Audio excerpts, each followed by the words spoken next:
বিসমিল্লাহির রহমানির রহিম। মানুষ স্বপ্ন দেখে কেন?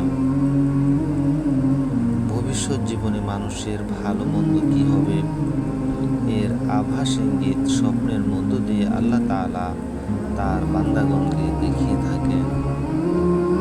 কেননা স্বপ্নের ভালো লক্ষণ দেখলে খোদা তাআলার প্রতি কৃতজ্ঞতা স্বীকার করে মানুষ নেক কাজের দিকে ধাবিত হবে।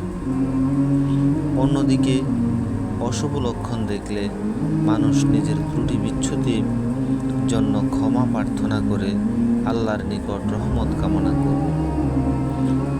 আল্লাহ পাক চতুর্থ আসমানে মালিকুর রাইয়ান নামক একজন সম্মানিত ফেরেশতাকে নিযুক্ত করে রেখেছেন। তার কাজই হলো মানুষকে স্বপ্নের মাধ্যমে তার ভালো মন্দ জ্ঞাত করা। মানব সৃষ্টির সূচনা লগ্ন থেকেই আল্লাহ পাক এই ব্যবস্থা করে রেখেছেন। নবী করিম সাল্লাল্লাহু আলাইহি ওয়াসাল্লাম বলেন যে আমার পর আর কোনো রসূল আসবে না, আর কারো প্রতি ওহী করা হবে না, কিন্তু মুমিন ব্যক্তিগণ স্বপ্নের সাহায্যে তাদের ভালো মন্দ জ্ঞাত হবে, ফলে ওহীর অভাব পূরণ হয়ে যাবে।